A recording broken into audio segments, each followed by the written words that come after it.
Mr. President, I beg to move for the second reading of the bill shortly entitled Appropriation 2022-2023.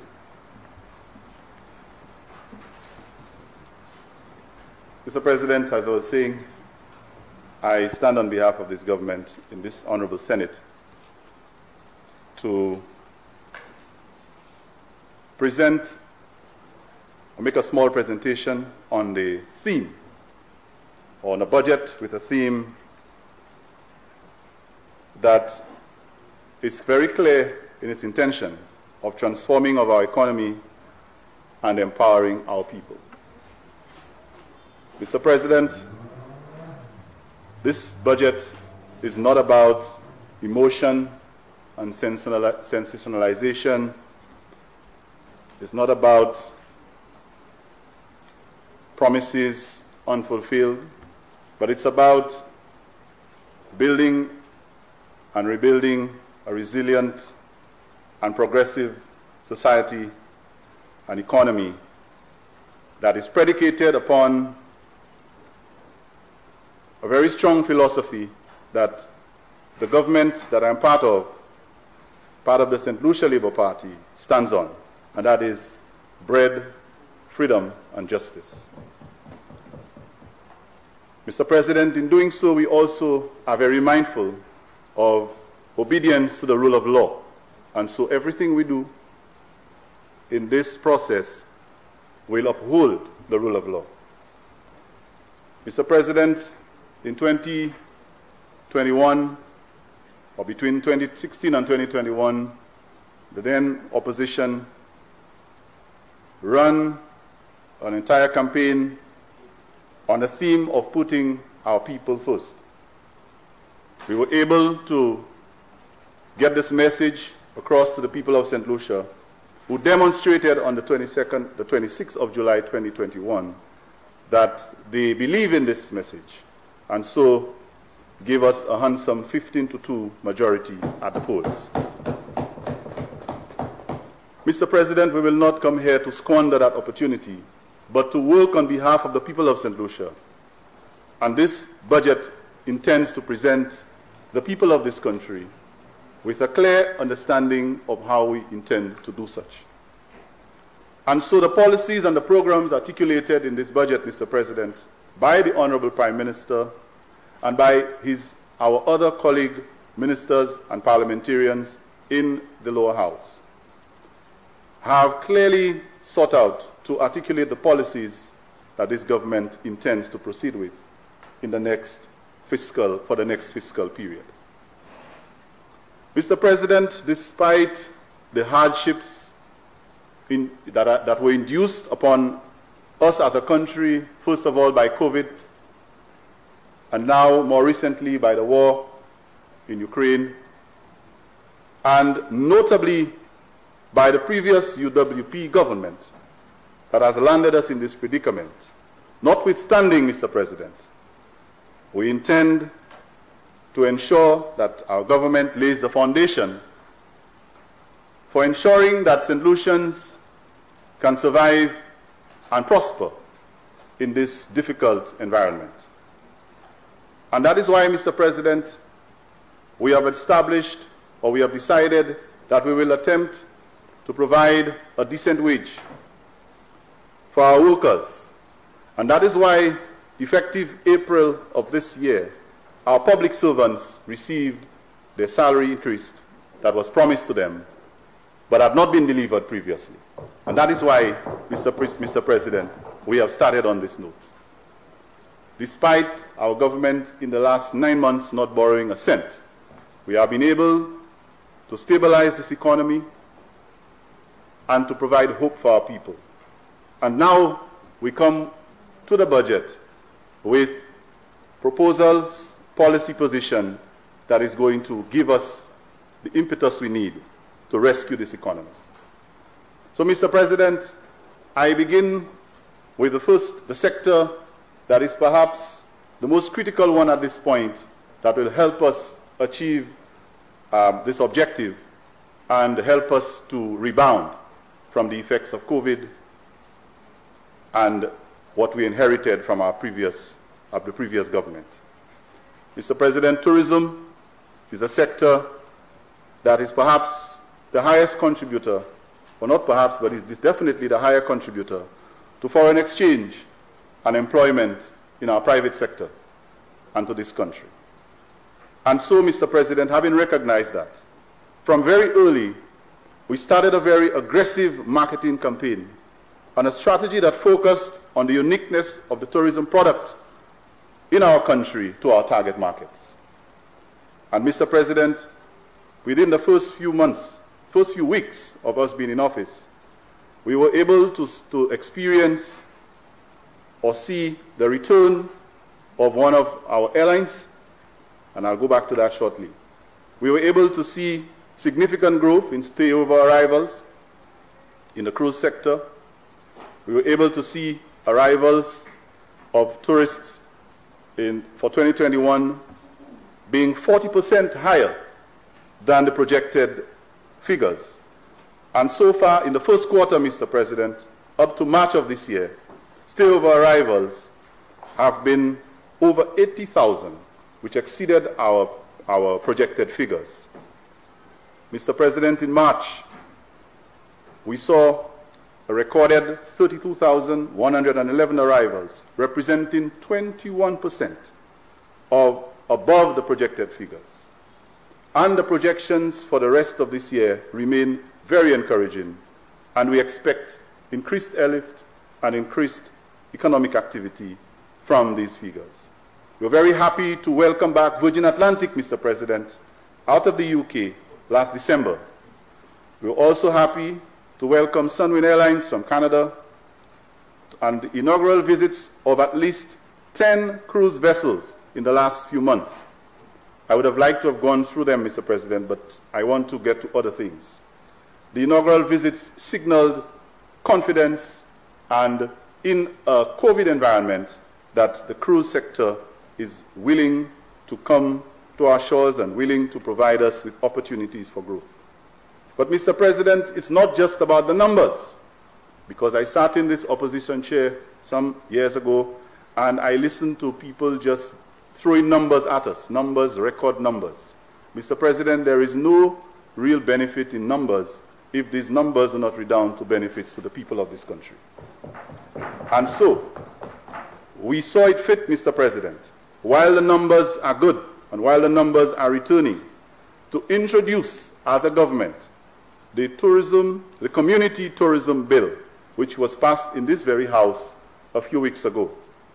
Mr. President, we have committed to spending about 9 million, as allocated in the estimates, for pushing the sector to ensure that these numbers translate to activity within the communities and therefore to reach the people that we represent. Mr. President, we also believe that in certain communities of this country, we want the tourism dollar to be spent. And so we have, in this particular budget, included plans for support in community tourism for the communities such as Labrie, through the Labrie market. And I want to say specifically, Mr. President, the craft market in Choiseul. And unlike previous governments, we are investing in opposition constituencies, Mr. President. The constituency of Choiseul, we know, is not one of the constituencies represented by the government or by the government side. But we recognize the need to invest in all of St. Lucia because we're a government for all of the people of St. Lucia. And so, Mr. President, we are investing in all of the communities, including Choiseul. And so we have no doctrine or nothing like that on our agenda. The people of Choiseul did not put a representative from the Labour Party into office, but they are our people. Mr. President, our room stock is going to be increased. And I want to mention quickly that we have a new development at Sandals, refurbishing of 2 properties at Halcyon and Latok. We also have a 94-room construction by Dreams at Casabar Resorts. similar to the Marriott concept, about $25 million to be invested in there. The courtyard at Point Seraphim, Mr. President, that project is on stream, and we expect about 42 million US or 100 million EC investment to go in there. And we know the caliber of visitors that these resorts attract, high spend, and I think we will stand to benefit there. I also want to mention briefly, Mr. President, the ORTCP, the Organization of Regional Competitive Project, on stream, and that is also projected to bring about employment opportunities for our people. Mr. President, just recently I was part of a delegation that attended the Sea Trade Royal in Miami, and we have seen the intention of a number of new cruise vessels and cruise agencies expressing an interest in visiting our shores. I look forward to that in the coming weeks. Mr. President, this government understands that in this environment, investment is key. And we are aware of the challenges faced because of the war, the actions of the Russian president are having implications for our Citizen by Investment program, for the entire region, and so we have to be able to navigate this investment situation very carefully. However, Mr. President, in the diaspora, we are engaging our people there, and we are hoping that we'll keep our eye close on the Ukraine war, but we are very targeted in the markets that we are going to for investment, especially foreign direct investment. Mr. President, under the creative industries, as was announced by the Prime Minister, we have allocated $500,000 to assist in developing some of the programs in that industry, including Carnival, which we know is a serious talking point, trying to negotiate and navigate with the challenge of COVID. But I believe that the $3 million put in there will redound to a lot more, because a lot of us may not recognize that, Mr. President, but Carnival is actually the single biggest economic activity that takes place in this country. In the 2 weeks of Carnival, if you look at the impact, it is second to none in this country. And so, while we have to respect our situation with health, we have to navigate carefully. We will be guided by the CMO and the Ministry of Health. We intend to bring back activities that stimulate the economy and allow for our country to rebound. Mr. President, the agricultural sector is the next sector that I think is critical in this particular situation. And in this budget, we see an effort by this government and an intention to really give a boost to this sector. We've always known that tourism cannot survive on its own, and it needs the nexus in agriculture, between itself and agriculture, to do well. And so, Mr. President, the agricultural sector right now is trending positively in the right direction in the area of food production, fisheries, and exports. I want to mention, Mr. President, that food security remains a very high priority for this government. And as we know, right now, global supply chains are under serious, serious threat. We know that there are serious challenges with COVID, particularly now with the war with the European markets and the chain, particularly with the supply of wheat. We know natural gas and petroleum. So we have to be very careful how we maneuver with our agricultural sector to focus more critically on feeding ourselves, as well as earning revenue from whatever we can export. And keeping in mind the situation in Europe, we have embarked on exploring regional markets for the export of our agricultural products. Mr. President, we are also looking to make farmland more readily available for our farmers so that they will be able to be more resilient and more efficient in conducting their affairs. We have many farmers in this country who want to engage in agricultural practice, but they have no land, they have nowhere to do it. and the places that they have sometimes would not be conducive or appropriate for the crops and the activity that they want to engage in. So we'll be very, very careful in land rationalization, especially in the south of the island, to ensure that our farmers are in the conversation. Mr. President, I am very pleased. I was very pleased to have heard that the Prime Minister announced the reduction, intention to reduce the tax on fuel for the fishers who have suffered from the time that this tax was imposed, and we have heard the discussion on that. I was also pleased to hear the 7 crop diversification program that was mentioned by the Minister for Agriculture that will help to provide more efficiency in the way we go about doing our business. And the availability of inputs, Mr. President, is one of the issues that has been troubling our farmers for a long time. And now we know that we have received quite a lot of that, including fertilizers and other inputs, to allow farmers to access and to be able to make their crop ready and available for the market. Mr. President, I also want to mention through the agricultural sector that we need to focus on the value-added approach. We have had a culture of exporting the raw material and not doing much more to add value to the products that we can come up with. And through the Ministry of Commerce, Agriculture, and the Youth Economy, Mr. President, we will see more focus on the value-added factor in the area of bananas, CMOS, cocoa, and other crops. Mr. President, there is also an increase, we also intend to increase the export potential of CMOS. In the south of the island, I think those of us who live on the coastal areas, we will see that there is a renewed interest among CMOS farmers to really engage in that sector. Right now, they basically export most of what they produce, but if we can get into, allow the Ministry of Commerce that they can begin to add value to that, to have other products, I think they will be doing well. It gives a buffer for other areas that may have been affected, like bananas.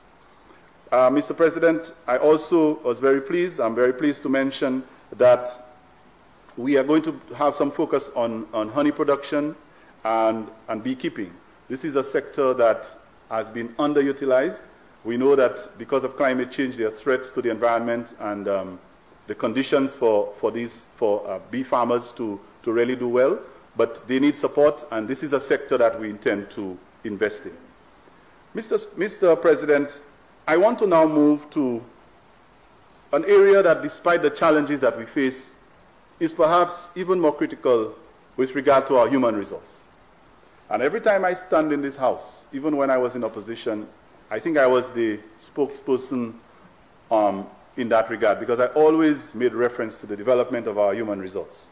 So that takes us to the department that is most critically responsible for the development of our human resource, and that is education. Mr. President, the education sector at this time has suffered and requires a very creative and innovative approach for the students, the young people, and that sector to do well.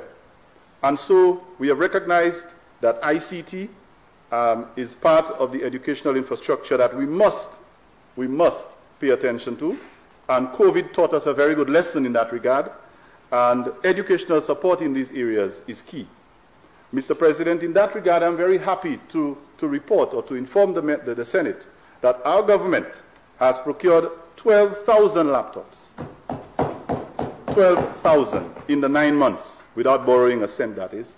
And, Mr. President, the e-books idea that was used in favor of our laptops has shown that they are really no good. And the teachers and the principals have complained. And so, we really are very excited about making sure that we bring back that concept of allowing our students to access e-learning and have the tools to do so. I'm very pleased with the principals, the teachers, the parents, the education officers, and all of those who have embraced the idea of doing so. Mr. President, CVQ and TVET training has to be part of our thrust forward. Civics education. And I can say so because the Prime Minister in his allocation of portfolios included vocational studies as part of the education,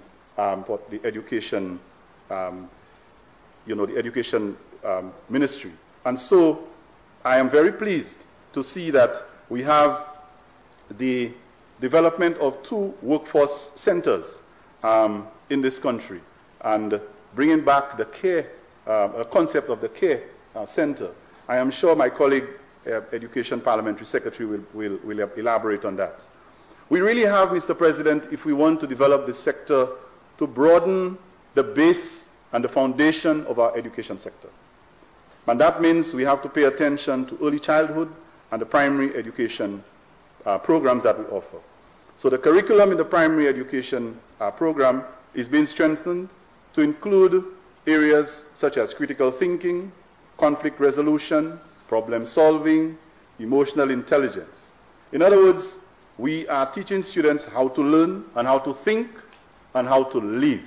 It's not just dealing with, book content. If you don't know how to live, you can be bright, but you may not be productive. Mr. President, I think that's in line with one of our primary schools' mottos, which is not just for school, but for life. I think it's RC Boys. One of our schools has that as a motto, and I think this is a very important undertaking. Mr. President, we need to inculcate a greater sense of identity in our children, in our people, through the education sector. And that is why the introduction of African and St. Lucian history into the primary school curriculum has been articulated by our Prime Minister. We believe that this is what allows us to be able to identify who we are and where we're going. Mr. President, we also think that the digital curriculum has to be invested in. And through the OECS program for educational and relevant learning, the OECS Pearl, that is intended to push that particular agenda. So, Mr. President, through this program, we will see about 5 early childhood centers, Madam Parliamentary Secretary, being developed and provided with assistance and devices, especially for students with special needs. So nobody is going to be left behind in that regard. Mr. President, this program will also help to expand the primary curriculum beyond just the academics. And I think we have an opposition senator who has been an educator. I think she will be able to identify with what that has done to our children in the past. We believe also that coming out of the COVID situation, we have to be prepared in case there is another wave or another pandemic, that our teachers, our students, our parents will be better prepared to make better use of e-learning so that they will not be affected as they have been before. Mr. President, also in education, more specifically secondary education, this government has decided to increase accessibility and self-directed learning. Education has to be affordable and accessible. If not, there's no point, trying to get there. If you can't access and you can't afford, then you won't get a chance. Our CXC payments for students, Mr. President, is one of the steps that we've taken to ensure that our children who wish to write their CSEC subjects can write them. And that is why we intend to have up to 5 CXC subjects being taken care of or funded by the government so that students can pay and write the exams. That is on the back of facilities fees that we have decided to pay, Mr. President. That is also on the back of school bursaries that we continue to provide. And the nation's children will continue to benefit from that. And hopefully, when the smart classroom environments or the virtual learning environments are enhanced, they can take advantage. Mr. President, the 1 university graduate per child was a concept that the Prime Minister has been talking about. I just want to rephrase it as 1 graduate per household. We believe that, as Arthur Lewis correctly articulated, education, knowledge, is the key to economic development. And that we recognize that if in St. Lucia we can ensure that at least in every single household there is at least 1 individual who has accessed higher level education, it gives the family a better chance of competing and surviving in this very competitive and difficult environment. So, Mr. President, this concept will be further developed, and we intend in that way to, as the Prime Minister announced, provide tax relief for business places who are willing to assist their employees in pursuing higher learning. That is an incentive that not only will benefit public, but also the private sector. Mr. President, Sir Arthur Lewis, I believe I'll leave more of that to my colleague, but we have been talking about this full-fledged university thing for a while, and there is need for us to engage the relevant stakeholders to push that agenda. I believe that after the first few months, we have recognized, we have done some stock taking, and we have recognized that there are some challenges, and we intend to take them on.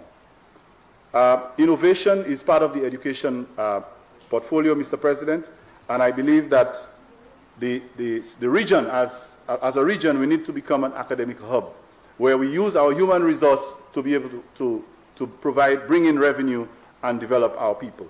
And so we have to collaborate with the persons in our diaspora to ensure that they can come back. A lot of them have left what we call brain drain.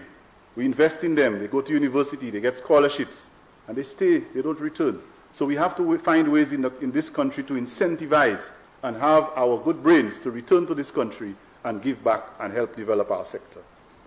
Mr. President, I now move to another critical area, perhaps one of those areas that was battered and bruised so badly in the last 5 years, and that is the health sector. Mr. President, no country can prosper and do well if its human resource is not nurtured, if there is no good educational, social protection, and a proper health care program. The people, if they are not healthy, they will not be productive. If people are always sick, you will have low productivity at the workplace. There are people who will not come to your country to invest if they do not see a proper health care facility or proper health care program. And so, Mr. President, we now do not want to get engaged in any back and forth about what we should do, but we are heading forward with our health sector improvement programs. Mr. President, on the front burner is UHC, Universal Health Care. And we have to be more efficient in the delivery of primary health care through UHC. Mr. President, there are other members in this Senate who probably will be better, will give some more treatment to this. But I want to ensure that I mention that the health strengthening, system strengthening project funded by the World Bank will be embarked upon to do just as it says. That's what it says, and that's what it should do. Elderly Affairs, Mr. President, is now a special government department. And under that department, we intend to contribute to the improvement of health care provided for the elderly. And very soon, Mr. President, there will be an announcement of how the elderly health care program is going to be expanded by this government. I will not preempt the Prime Minister, but it will come very soon. So, Mr. President, we also believe that the public health benefits to the elderly through social assistance also need to be expanded so that our older folk can access better health care with a lot less stress on their pockets. Mr. President, the range and scope of the elderly care program, as I said, will be expanded, and we now have to pay careful attention to the situation at St. Jude Hospital. It's not something I like to talk about because I've seen the pain it has caused us as a country. And I think we should spend no more time quarreling about it, but we need to get into the business of doing what we have to do and completing it. So the reconstruction program, Mr. President, at St. Jude will commence this year, and it will be on the original site as we had always promised, while conditions at the stadium, which is the temporary site, will be made a lot more comfortable for those who are there awaiting the transition. Mr. President, I now move to another sector that relates to the human resource capital in this country, and that is youth development and sports. It happens to be an area that I worked with as a volunteer throughout my entire life as a young man. Mr. President, and I still do because I'm still a young man. Mr. President, we have to address the issue of unemployment among young people, and sports development is one of the avenues for doing that. It also is one of the avenues for better, for our young people to live healthier and more full and healthy lifestyles. Mr. President, through the youth economy, we will use that as a vehicle to transform our youth skills, that is the skills of our youth, into their careers and their hobbies into entrepreneurship. The youth economy, Mr. President, is an idea that this Prime Minister, the Prime Minister of this government, has been very passionate about, and it is now within the Ministry of Economic Development. We want this economy to be driven through technology, innovation, and ideas that are grown from within, from home, from the grassroots. Mr. President, a total of $10 million, I was very happy to hear, has been allocated in this fiscal period. Mr. President, around our country, there was an abomination right before us of all our sporting facilities, small sporting facilities in the small communities being abandoned. And when our populace, spoke about it and made some noise, the last government embarked on an artificial turf, I don't know what to call it, which we now have to deal with. And so, Mr. President, we will engage in a more comprehensive approach to the renovation and maintenance of our sporting facilities and infrastructure around this country, including our playing fields and our courts. We also will continue to incentivize our young athletes.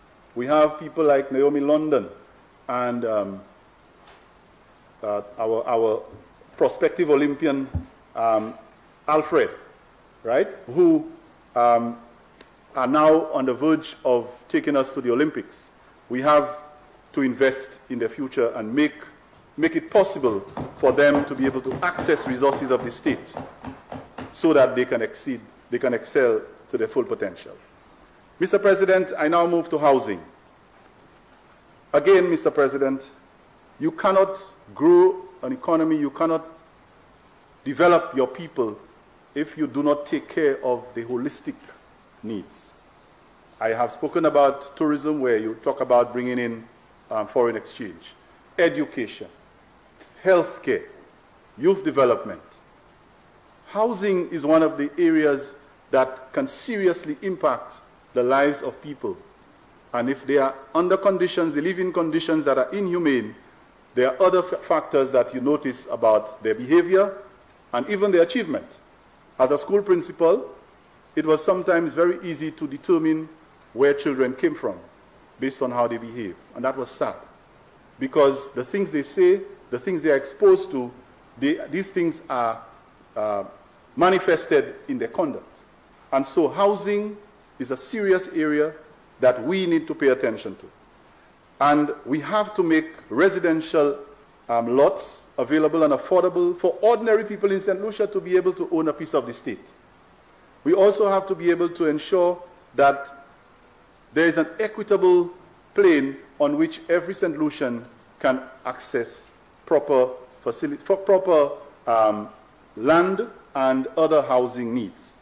Mr. President, I just want to quickly mention that even in the opposition constituency, as I said again, this government is actually embarking on land rationalization in Miku South, in the constituency of the leader of the opposition. I was hoping he would come and talk about it, and say how he feels about that investment. But in Angers and in Angers and in Tirochet, Mr. President, we intend to go and continue that particular program. And we do not have to be afraid to say who started it. It's not about that. It's about whether it is good for the people. And if it's good for the people, regardless who started it, Mr. President, we will continue it. Mr. President, we also have areas like PI in Lafargue, again, an opposition constituency. Land rationalization going on there. The PROUD program for unplanned development will be reintroduced in areas like Olio, Bruceville, POM, and Opicor. So, Mr. President, there is clearly a comprehensive approach to this and not singling out any particular constituencies or ostracizing others. Physical development and infrastructure, we continue with the West Coast Road, which is projected to provide between 250 to 300 jobs. Mr. President, employment is critical, and we have to reduce the unemployment numbers, and that is one of the projects that is expected to do that. We are going to restart with the discussions with the QATs to do the Castries-Grosley Main Road. And, Mr. President, we assure you that this government will not, in the process, we will not spend $16 million on 2 miles of road. We're not going to do that. Mr. President, the Huronora International Airport reconstruction will continue. And the PPP agreement that this government departed from to put us in debt of over $450 million, and still we have no airport. We will revisit the PPP agreement or the PPP arrangement and perhaps be able to relieve our government of that debt burden that will essentially reduce our debt to GDP ratio. Mr. President, having considered the review of a team that was put in place to deal with this, the government will not engage in just sporadic actions. We will be guided by the technocrats, and their recommendations will guide us as to how we go forward. I now move, Mr. President, to our area of national security. We will all agree that there have been serious concerns in the rate of crime in this country. We're not going to hide behind it. We will have to face it head on, accept that it is a problem, and deal with it. We're not going to make excuses and say who caused it or whose fault it is or under which administration we had the most crime. And this is not going to solve crime, Mr. President. What is going to solve crime and what is going to give us a better comfort in this country and make us feel safer is not what politicians say on platforms, but the actions that the government takes to help resolve the problem. We have already nipped it in the bud. We are nipping it in the bud through the social interventions, through the way in which we develop our human resource so that they are less likely to cause or to be involved in crime. And when there is a problem with crime, we then have to deal with the problem. It cannot be about the police alone. It cannot be about the prisons alone. It has to be a full, comprehensive approach. So having given quite a few of these, Mr. President, I want to also inform the Senate or remind the Senate that there will be an approach that involves intelligence gathering, surveillance, and improved social justice, the rate at which justice is delivered and administered. Mr. President, solving crime also requires reducing and eliminating the causes of crime. And that is one of the things we have been trying to do from the time we assumed office. So that is why we are engaging in social support, reduction of unemployment, the poor socioeconomic conditions. I mentioned that in housing a while ago. Investment and job creation, particularly through the youth economy, to reduce youth unemployment. Mr. President, these measures are intentional and deliberate. We also need to take care of the existing problems with the Vieux-Fort police station. We realize that a little mold problem that may have taken less than $1 million to solve has now become a major problem of renovating an entire roof of a police station because somebody somehow thought it wasn't good enough to just solve the mold problem. Mr. President, we have to address issues at Bodily. The new police headquarters, we heard about the knocking down of the prisons. Nothing happened after that. We also believe that we will continue, as we have done, to provide vehicles for our police. And we have already provided 16, Mr. President, in the last 9 months. And as they are required, this government will continue to make sure that the police can get to the points from point A to B by providing them with the necessary vehicles. Mr. President, I move quickly now to commerce and business development. The enabling environment has to be provided for us to do business in this country. And I think at some time we were very highly ranked in terms of the region for ease of doing business. And we saw how that, regressed. But we intend to take us back to those days. And so this government will ensure that the viability of grants, soft loans, and soft loan facilities will be tapped into by our medium and small business, our micro enterprises. Mr. President, this will provide access to much needed capital for small business owners. And these will include, one of my colleagues will be happy to hear me say that, single women who otherwise may have struggled to be able to access finance to help themselves. Mr. President, we need people to be able to generate revenue for themselves. We can't give everybody a job, but we can help people create jobs. And so, Mr. President, we believe that almost 17,000 new jobs can be created through that initiative. It will not be one time, but over time we expect that to happen because every one can create jobs for others. And so $10 million has been allocated to back it up in the estimates for that program. Mr. President, we are the government who came in within our first few months in government to take action regarding marijuana. We came here and we decriminalized a certain quantity. People spoke about it and played games with it for years. But this government came to this house and I stood here proudly and dealt with it. And so we will continue to help in the efforts of commercializing marijuana, cannabis, and also make it part of our business development agenda. We also need to look at the issue of fiscal and economic measures to bring relief to our people. And so, Mr. President, there is reason for me now to remind this House or the Senate why the Prime Minister announced the $500 one-off payment to our pensioners as of July. Mr. President, the issue of tax breaks, persons earning less than $2,500 annually or less than $2,000 a month getting tax breaks. $10,000 duty waiver for traveling officers, long overdue. They've been asking for it. We will see that happen this year. The waiver of tax penalties, Mr. President, outstanding taxes for people who have not been paying the taxes, we cannot collect the taxes, and they continue to owe. These waivers will allow them to be able to deal with the existing interest, and so that they can become compliant. Mr. President, one of the relief areas is pharmaceuticals, access to medication. That is an area that we intend to bring some relief, and including some basic food items like chicken, which is a highly consumed protein among St. Lucians. Mr. President, finally, the government will ensure that the CDP, the Community Development Program, is going to be made accessible for all constituencies, all 17.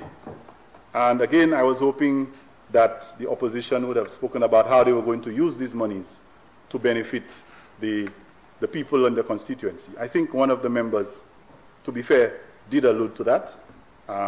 But again, we are not discriminating.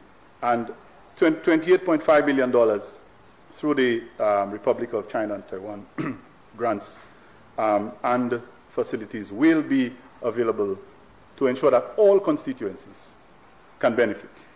So, Mr. President, this government has decided that we will engage in a very comprehensive approach to the way we go about this budget. We have decided that social support, economic growth and stabilization. We have also decided that investment in agriculture, tourism, manufacturing, commerce, the youth economy, and stimulating small business enterprises, medium business enterprises, direct foreign investment with target markets. These are measures that we believe in this particular environment need to be taken to be able to stabilize this economy and set the foundation for the next 4 years following this year for our country to recover. We will not be distracted, Mr. President. We will not be swayed We remain focused. Our policy measures, Mr. President, are deliberate. They are aimed at bringing relief for the more vulnerable, while we reposition this country to navigate the challenges of the times.